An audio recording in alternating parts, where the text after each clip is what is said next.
G1, you made the money, and you made a lot of money. So how are you setting up the estate planning and the living trust and the expectation of which one of your kids comes into the business? If one does not, then how do you set it up with the grandkids? Then if they marry somebody else, like, oh my God, I'm marrying a Morgan, so I'm gonna get the money. And how do you protect your sons from who they marry to make sure they're doing it for the right reasons? How do you process the entire legacy planning with your wealth? All right, first, all my children are married. All my children have prenups. In my estate, it works like this. If you don't have a prenup, you don't take under the will. Bingo. So I become the bad guy. And every time I tell people this, I don't know how old your kids are, you will remember this, believe me. So you don't want your kid to have to be the bad guy. You're the bad guy. So my kids can say, hey, my dad, my dad.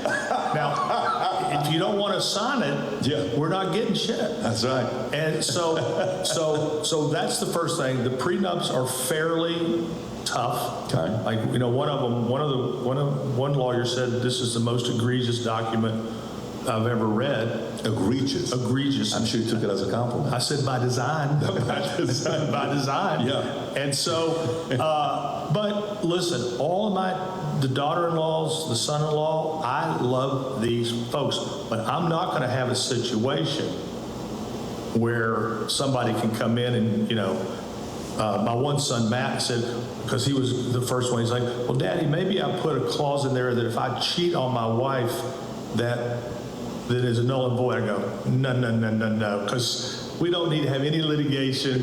He goes, I'm not going to cheat. I said, I know you're not, you know, his mother's. Good question to ask, but he asked that question. Let's just get the document signed. So I did that years ago in 2008. I had, when everything crashed, right, I had everything appraised. I gave the big gift to them where you could give up to like 24, 25 million. So I did that. I built a company called Litify, which was a software company. And what I did with that, I took Litify and I just put it all, I put 20%, each one of my children, 20% for me. We sold it to Bessemer at a $600 million valuation. And we took 60%. But when we sold it, all my kids got the money. God. And then I used my 20% to toggle off and pay the taxes. So they took it tax-free. So I've done a lot of things. You got to do a lot of things de novo. G1. All right. So I think the elephant in the room and in a lot of conversations is still prenups. And if someone wants you to sign a prenup, do they really love you? Are they, and the other question is like signing a prenup is like expecting the marriage to fail. I think this conversation brings a little bit more into the picture to help navigate those two questions about if a person loves you or are they signaling for a future failure in the marriage. Both of those answers, it doesn't mean someone doesn't love you, and it also doesn't mean they're planning for the marriage to fail. I said this in the video before. A prenup is like insurance. It's not to say, like I have car insurance. It's not to say like, hey, I'm gonna get in an accident, so I'm gonna need y'all coverage. It's to say, if an accident happens, I'll have coverage for whether it's someone else's fault or it's my fault. The prenup works in a similar way.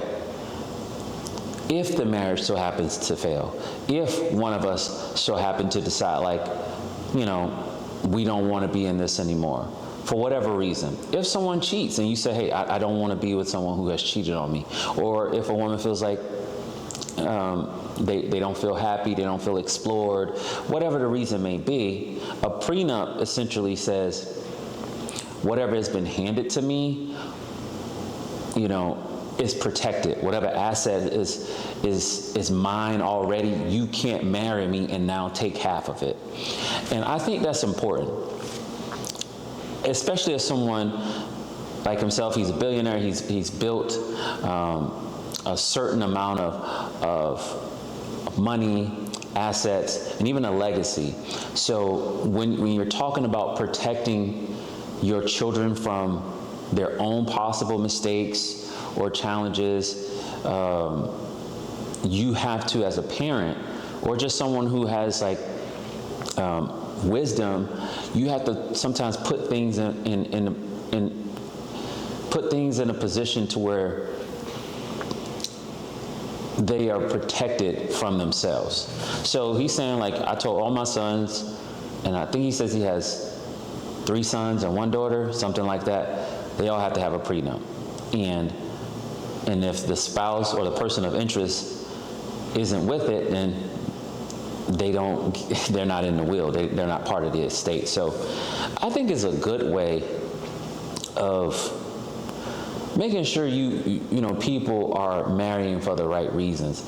And somebody may say, oh, well, that's unfortunate. No, I don't think it's even unfortunate that you have to do it this way. I think it helps weed out people who are literally looking just for a quick come up, using the system as a ploy for their scandal or their scam. Because people are running scams all the time, men and women, using marriage as a way of scamming. You know, people even use marriage to get legal status. Like someone would say, oh, I love you. They have no love for them at all. They're in another country. They want citizenship. They'll marry the person, get their citizenship, and then start acting up.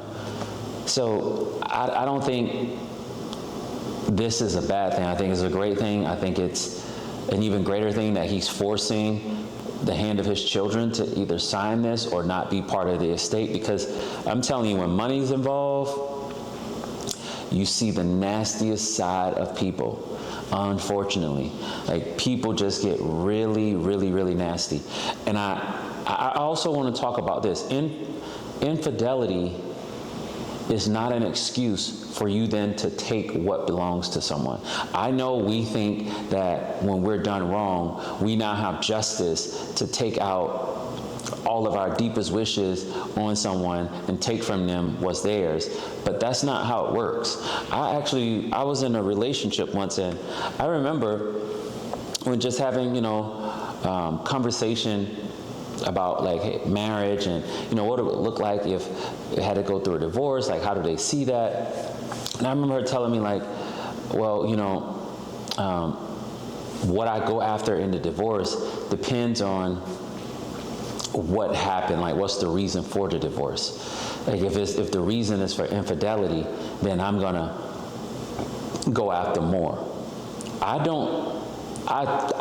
totally push back on that, because we don't get to hand out justice on someone for the decisions that they make, because if it's vice versa, we wouldn't want that done to us. And I know some people are gonna be like, well, if I cheated, then I get what I had coming. No, that's not how it works. You know what I'm saying? Because now, based off a decision that someone makes in a marriage, the other person, the spouse, gets to decide their punishment, the length of their punishment, what type of punishment. That's just not how God has designed this to be. If you're going to leave a person, the right thing to do is to not try to extend your punishment upon them, but to get out of a situation that you say you no longer want to be in. And I still do think whatever you worked and built together, those things should be, allocated in a just way.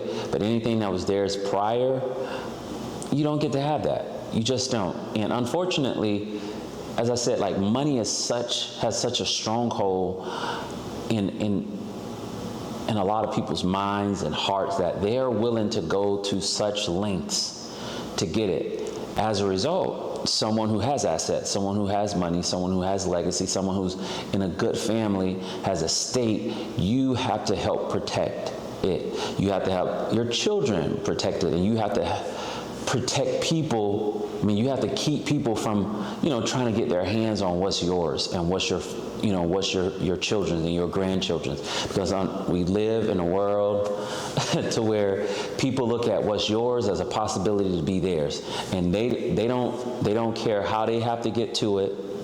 If it's through deceit, through lies or even a euphemism, using marriage as a euphemism to cover up their evil intent or their selfish agendas, they'll do it. They'll even use God's name. They'll talk they'll talk about how much they love God. They'll talk about how much they want to be a submissive wife, or they want to be a good husband, a good leader, just to get close to whatever advantage they can, and whatever advantage they can get close to, and then get it, and then act the monkey.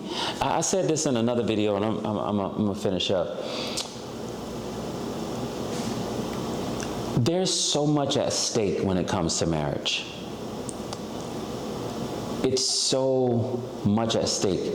You pour so much of your emotions, your expectations, and it could be your greatest joy or happiness, or it literally can be your deepest pain. You can experience the greatest level of misery that you ever experienced, because marriage is God's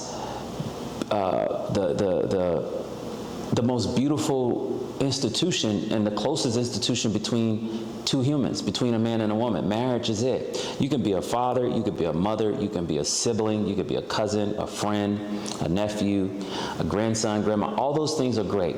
But the closest and most beautiful form of institution that God has created in humanity is marriage between a man and a woman. So there's so much at stake. And because so much is at stake, we have to vet well, both the man and the woman.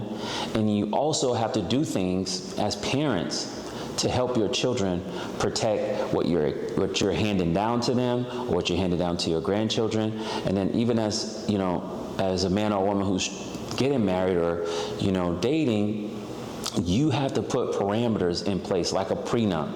That he said his was egregious. To what extent, I don't know. But even if it's egregious, you have to put these things in place so that thieves, scammers, selfish people, people who do not have your family legacy, your best interests at heart, you have to keep them at a distance. You have to keep them at arm's length away from your stuff, because truth be told, that is the world we live in. There are a ton of people who want things, and they're willing to do whatever, even if it's mentioning God's name, mentioning the principles and virtues that he called for us to walk in. They'll disguise themselves with that, just to be able to get to a certain point and flip the switch on you and bring such misery. So I'm all for it. I'm not a billionaire. I'm not a millionaire yet. But my thing is, it's like insurance.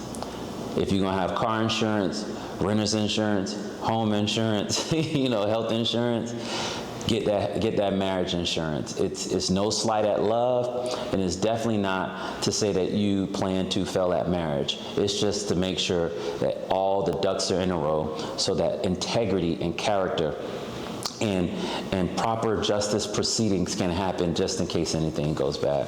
But y'all let me know what y'all think in the comment section, and I'll catch y'all in the next video. Stand on it, be strong.